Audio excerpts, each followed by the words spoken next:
Welcome to Leaders of the West, a podcast for innovators and changemakers. I'm your host, Jessie Jarvis, the founder of the West, and I'm sitting down with agriculturalists, entrepreneurs, executives, and everyone in between with the goal of digging into the strategies, mindsets, and lessons that have been crucial to the success of Ag and Western.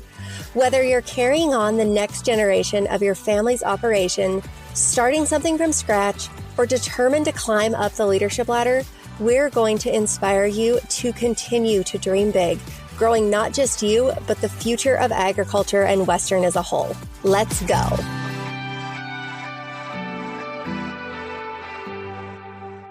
Well, hello, everybody. Welcome to our very first bonus episode. We teased this last week when we introduced you guys to Justin Bates and kind of gave you an idea about what we're going to do. But in case you may have missed that episode, here's how it's going down. So Justin Bates with Strategic Financial, Boots Financial, he is partnering with Leaders of the West. And every month for the next 6 months, we are going to have a bonus episode the first Thursday of every month. And we're just going to talk a little bit more about finance, because that's one of the things that we are passionate about, is just providing more education so that you guys feel just better educated and motivated to go make decisions that are going to set yourself up for personal success, your family up for success, your business, whether, you own your own business or you're on the farm or ranch.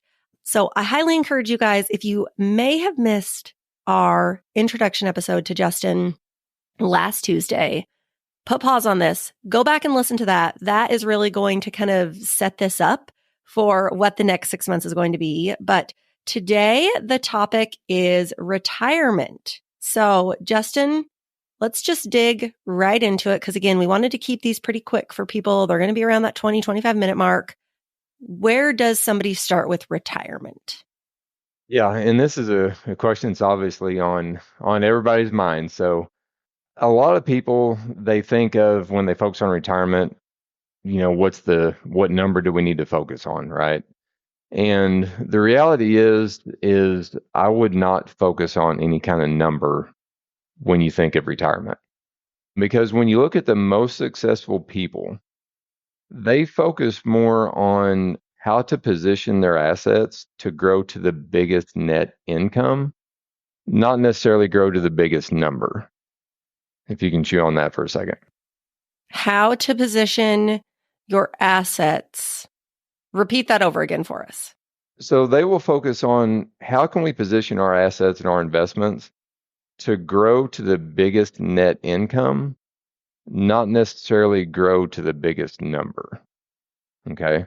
So if you got somebody that's, 20, 30, 40, 50, 60, whatever, and they're wanting to get to that retirement age, the outside world really pushes to say, hey, here's a number you need to get to, and having people focus on that one thing. All right. And when you look at people that have been very, very successful, and I've been fortunate enough to learn from a lot of very, very successful people, they focus more on how can I position my assets in my financial world to grow to the biggest net income where I'm taking in the most money income wise.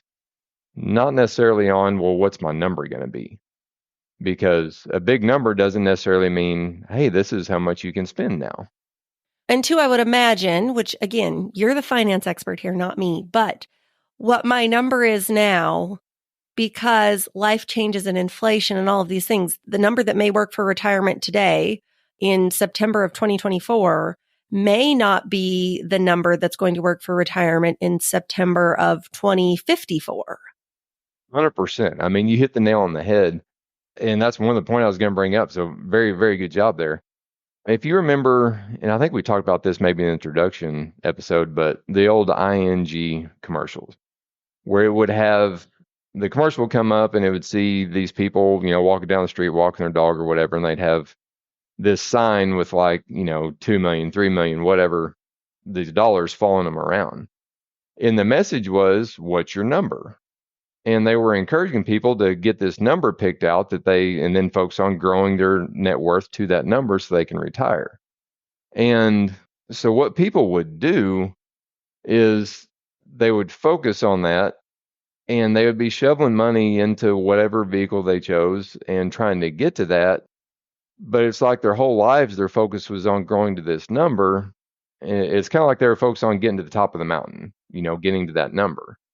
Exactly. We know that there's not really a mountain. It's not the destination, it's the journey. There's not really this place that you get and you're like, okay, I'm there. Correct. And there all the focus on getting to the top of the mountain. There's no focus on, well, how do I get back down? you know, and we've seen it before that, people get to retirement age and they come in, they're like, hey, I've got this big number and now this is what I think I can do. So, but where am I really at? I don't really know. And then we get to looking at it and we factor in things like, okay, well, to your point, well, what's inflation done? What about taxes? How much can I spend after I take taxes out from what I take from this? What's the market volatility done? Are my assets up or are they down? And those type of things, when they start factoring on those things, it may not be anywhere close to where they thought they were going to be, or it may even be better. Who knows? But, a better way to look at it, and whether you're 18 years old or you're 80 years old, hear this. You could take two people that have complete separate people that have the exact same amount of money. And I've seen it many times before. And even though they got the same amount of money, because of how one of them has their financial world positioned, one person may be enjoying a much higher income in retirement and also be on pace to leave a much bigger legacy behind to heirs, charities, etc., than the next person with the exact same amount of money, just because of how they've organized and positioned things. And Okay. so, what I would encourage people to do is don't necessarily focus on just trying to grow a big number. Work with somebody you trust, financial professional, a planner, a CPA, somebody that's been there, done that, and work on positioning to where what you currently have, regardless of your age. The first step is work on positioning what you currently have to make it as efficient as possible. You know, one reason why everybody loves Chick-fil-A. You go through a Chick-fil-A drive-through and the buildings aren't any bigger than the next place, but even though the building's the same size, they can crank out more food way faster than everybody else because they are efficient. Chick-fil-A should run the country. I firmly believe that. They should add beef to the menu and they should run the country. If they ran the country, added beef to the menu, and if they were added a financial planning office in the back of their Chick-fil-A's, everybody'd be happy. You'd be there for sure. Oh, I would be there. I would leave where I'm at and go work for Chick-fil-A Financial. But that's the mentality that you want to get to. And so when it comes to how do we do that? How do we organize our financial world to where we are the most efficient? And again, this goes back to not focusing on just trying to get to the top of the mountain. We want to focus on once we get there, are we well equipped to get back down safely? AKA get to retirement, and then once we retire, be able to live on that money, throughout our days. And so the focus on getting top of the mountain is where people just really focus on just their investment. And when you look at our financial lives, the investments are just one part of it. It's like the investments may be the engine in your truck that makes it go, but a big engine doesn't do a lot of good if you don't have the brakes and your brake lights and your blinkers and the tires and the transmission and heating and air conditioning and all that stuff. It's not going to be very comfortable if you just have one big engine, aka a lot of money, but you don't know how to protect it and how to get use out of all that horsepower. And that's where, when it comes to our financial worlds, our investments may be the engine, but are we looking at our insurances, ways to protect it, tax strategies? How can we actually spend our money versus give it all away? Things like that is where a lot of people, what we see most commonly is people are more conditioned to just focus on the engine instead of looking at the entire vehicle. And that's where a good financial planner and talking with people they're experts, people and you trust in those different areas, be it insurance, banking, debt management, savings, etc., to make sure that those things are organized in as efficient way as possible. Okay, so let's say that somebody listening they've always thought that they needed to have this specific number in mind. And you just told them that's not necessarily the case. And they need to be positioning their assets to grow the biggest net income. Let's unpack that a little bit. I know you did a little bit, but what are some other things that when somebody does, whether they come to you or they go to their local person, what are the types of questions they could be asking or should maybe be asking or considering to get them to that positioning their assets to grow the biggest net income? Questions that it really should be questions that if they talk with us or another financial planner, etc., it should be questions that we are asking them. Okay. For example, can I look at all your insurance policies? And this is just one example. Well, what does my home and auto insurance have to do with my investment? You're an investment guy.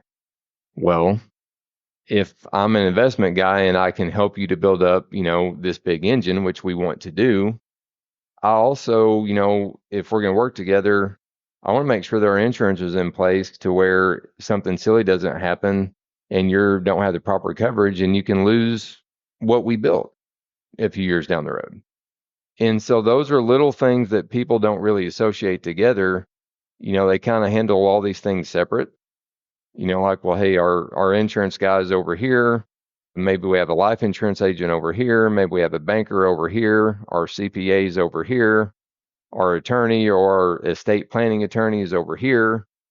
And you think of all these different people, maybe we have a job in a 401k plan at work. So we have a financial advisor that helps us with our retirement plan at work. So in that one scenario, I just named very common people that interact with individuals' personal financial worlds. And we named what, 7 or 8 people there? Exactly. Yeah. And so think of this. The average person in America, and I just named 7 or 8 very common people that everybody will probably have at some point. How often do all those people get together under one roof to coordinate their efforts?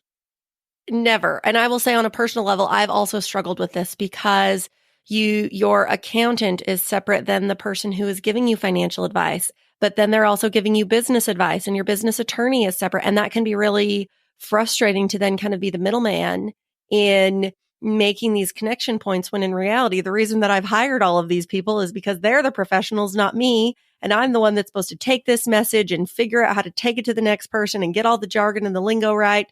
And that is stressful. It is. And it's a lot to coordinate. And to add on to that is, and you're exactly right, to add on to it, most times when we do talk with these people, and they're probably experts at what they do, and they're great people and they're awesome, but we probably talk to them at different times under different circumstances. Yeah, I'm not asking all 3 of them the same 3 questions. No. So that's where a good financial planner, if there's somebody, for the people out there listening, somebody that you know and you trust or recommended by somebody who's been successful, or if you want to contact us and have us help you with it, having somebody that has a true comprehensive financial planning process to where we can take everything and put it all together to where we can see how those things interact and work together.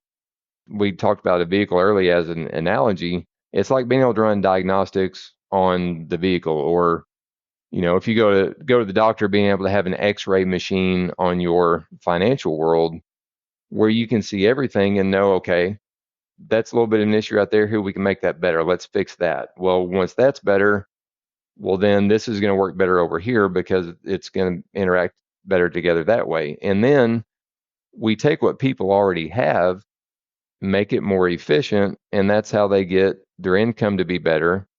And then their net worth, their number does start growing faster inevitably in the end when the income's bigger. So that would be the encouragement, is to find a professional that can help you, or somebody that you trust that can really help you dig into making each part of your financial world as efficient as possible, not just your engine, not just the investment. Right. Fully integrated.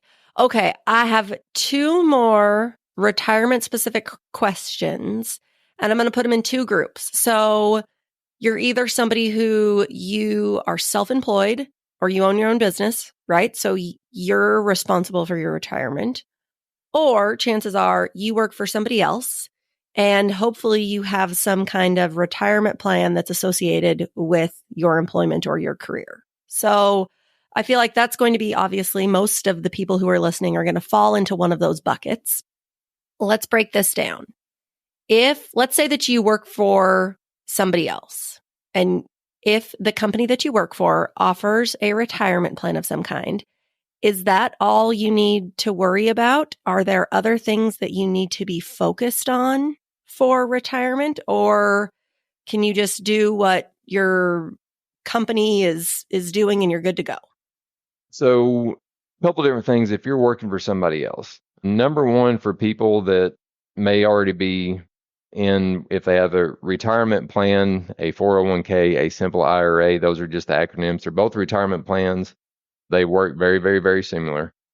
But the first recommendation would be if they offer a match from the company, by all means, do it. And here is why. And I'm going to make up a number here. Let's say that your company offers a 3% match, meaning if you put 3% of your paycheck in, then they will match that 3%. So let's just say that's $100 to keep the math really, really simple. Well, because I've been asked a lot of times and had people that had access to this, but they weren't even utilizing it because they were, the stock market sounds scary to them and things like that.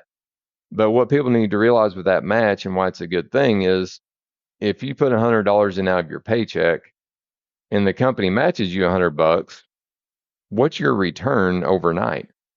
You now have twice what was going to be in this retirement account versus not having the match. So if I said, Jesse, if you give me $100, I'll give you $200 back tomorrow, you would probably say, well, can I give you 200 instead of 100, right? Yeah, hell yes, please. Yes, exactly. So that's how a match works. Now, the other side of that though is companies will put a max amount that they will match. And there's always scenarios where it makes sense to put more in than what the company matches. But in general, most people would recommend, depending on your personal situation, so I'm not making a recommendation one way or another. It depends on your situation, which we need more info for. But if you put in up to the match, the reason why you don't want to go over is because once you get that match from the company, so let's say you put in 3% of your paycheck and they match 3%. The reason why you don't want to put in 4% is because those retirement plans only have so many options for investments and things like that. So you could do that on your own where you have more control over it versus going through your company and do the same thing for the tax purposes, which there's advantage there that we'll get into that's another conversation. But in general, if you're working for somebody and there's quote free money from your company in the form of a match, in most cases the best thing to do will be put in your paycheck up to whatever percent they match. If it's 3%, you put in 3%. If it's 5%, you put in 5%. Get as much of that free money as you can. Beyond that, is that the only thing you need to do and not worry about anything else? I believe that was the next part of your question on there. Yes, that was part two. Yep. So part two of that would be, most of the times 3 to 6% is what a company will match in their retirement plans. 3 to 6% for the majority of us is not going to be enough in savings to get us to where we want to be in retirement. So you need to be doing something else outside of your work Okay. and diversifying away from that for sure. And how you do that, there's a lot of different things people can invest in. It really boils down to what you like, what you're interested in. If there's something that's personal to you, whether it be real estate, you know, precious metals. I've had some people that love collecting art. I mean, I know a lot more people that like to collect guns and stuff like that, which, hey, that's a value. There's value there. So there's a lot of different things you can do that's conversation that an advisor should be asking to really get a good feel for what do you like? What are you interested in? What are you comfortable with? What's your risk tolerance? What's your goals for what you want this money to make for you? That's our job to ask those questions to help you figure out what's going to fit you the best. But in a nutshell, if you're putting in 3, 4, 5, 6% into your retirement plan at work, there needs to be more outside of your work for most of us to get us to where we want to be. Okay, that is a good reminder on that. And then out of curiosity for those, again, who are maybe listening to this and are unfamiliar, aside from my company has a retirement fund and they match what I put in, can a person have more than one retirement account? What are some logistics or things there? Because maybe there are people who are thinking, well, I thought I only needed one or could only have one. And now Justin just told me I've got to be focused on other things. So there are maximum amounts that people can put in. You can have more than one retirement account. Getting into the fine details of the maximum amounts and how the taxes work and all that is a little bit more in-depth conversation, but that's where a lot of these things, even believe it or not to disregard my services, but a lot of these things are very simple if you just Google and what's the maximum I can put into an IRA? And they'll tell you all right there. It's not as complicated as the financial industry wants to make it sound. No, but that's just it, is you're answering these great questions that a lot of people have, but it's so unknown and foreign. And then because it's foreign, it's kind of scary that people don't necessarily know what questions should I be asking. So I think that that's great that, that obviously that's kind of why we're doing this, is so that people can get more information in a very welcoming place from somebody like you. And they can take that and they can run with it. They can Google those questions. They can go to their local professional or somebody that their friends have recommended, or they can say, hey, Justin, I'd love to work with you. But that's exactly what this conversation is for. Okay, last question, because I know we're kind of getting down on time. We talked about people who work for somebody else. What about those of us who are self-employed or farmers, ranchers? Nobody is matching my retirement contributions over here. What should we be doing? Or maybe if you are somebody who you do have a job and you work for somebody else, but they don't offer a retirement plan, where should somebody like that start? So a couple good things here. One, if you're a business owner, and I think where we've really resonated with farmers, ranchers, rodeo athletes, people in the Western industry, hunting outfitters, people like that, is growing up, I grew up in the same manner, thinking the same way. And a lot of people in the Western industry are about their business or what they got going on. There's a lot of entrepreneurs in the Western industry. And there's nothing that we can offer that's going to beat a successfully owned, like somebody has their own personal business. There's nothing we can offer that's going to beat a successful personally owned business. And we're not here to take away from that. So one thing would be, if you have a successful business, finding ways to reinvest back into that business to get the growth you want out of it would probably be the first thing I would look at, and get that your business growing where you want it to go. Aside from that, though, when you look at people that do have successful businesses, they always do like to work on diversifying away from that business, because in business, things can happen. Especially if you're a farmer or rancher, we understand the importance of diversification, because when you are under the gun of a commodity or something that can change without any, involvement from you, that can be really scary to put all of your eggs in that basket. So yeah, let's talk about the diversification side. 100%. So one of the most common things that we run into is how little people do. They know they need to diversify, but how little they actually do. That's a very, very common theme. And a simple answer is, if you own a business, you can start a retirement plan for your own business. Just like Walmart has a retirement plan for their employees, well, you may own a business and you're the only employee. You can start your own solo 401k retirement plan for your own business. It's not hard to do. Or start your own IRA plan for your business. You can do the exact same thing, even if it's just you owning that business. And it's not hard to do. And if you're in a higher tax bracket to where you want to save on some taxes, that's a good place to start. And diversify and get some money set aside, put it into your own 401k for your business or your retirement plan for your business, and get a money growing that is completely separate from your business. That's an easy way to do it. There's also, real estate. Real estate's always been a preferred investment for as long as anybody can remember from the beginning of the history of this country. And a lot of people, when they think of real estate, they know they like the idea of it, but it seems like such a large chunk to get started in. But so that's another good one that if you're interested in real estate, that's your business. But if you are, there are easier ways to get into, real estate investment properties or passive ways. Real estate investment trust. REIT is the term that the financial people that we use. But if you want to invest in real estate, but you don't have to be working it every day, real estate investment trust are things you can put money into that work more like buying a stock. So you just put your money in, you own the shares, and you're not having to do any of the work to monitor or run the real estate. So there's a passive way to invest in real estate if you want to. If you're really risk averse and you're very, very conservative and you don't want to take a lot of risk, so you nod your head, there you go. Yep, that's me, risk adverse over here. There you go. Okay. And here's another part that's really good for people to know.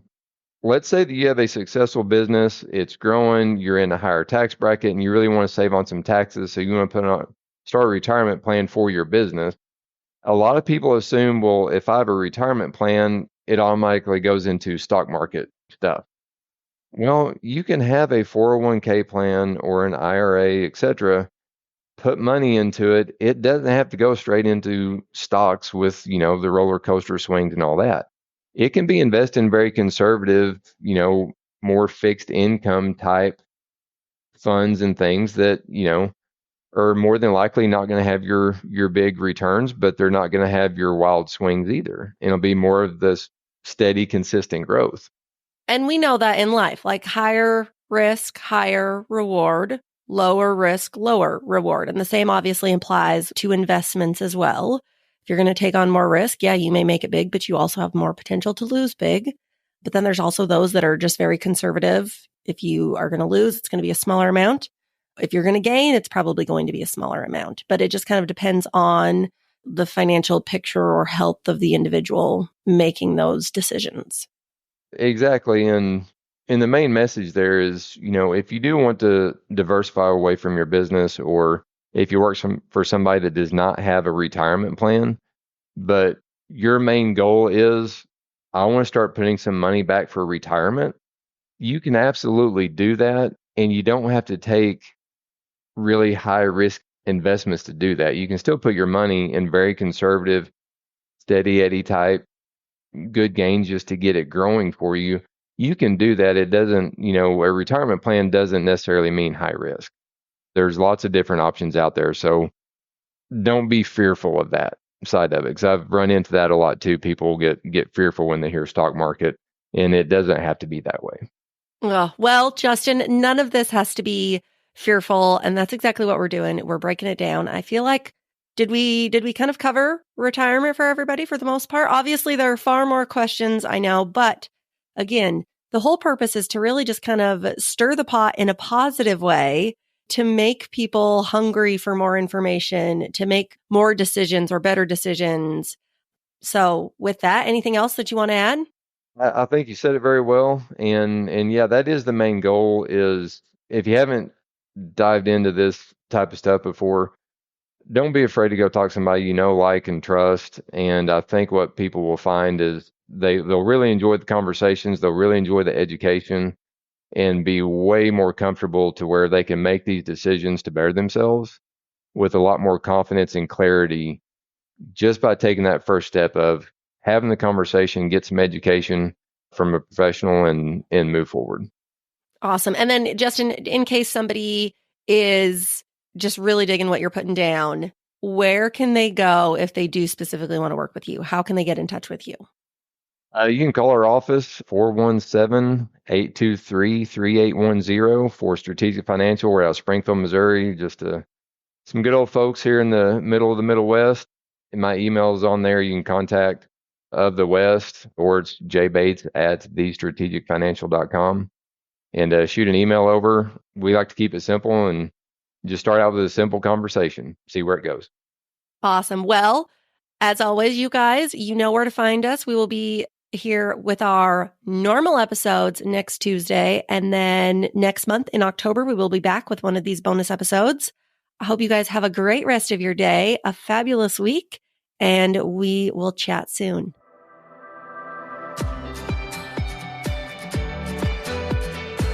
If you loved this episode, do us a favor and share it with someone else who might find just as much value in it as you did.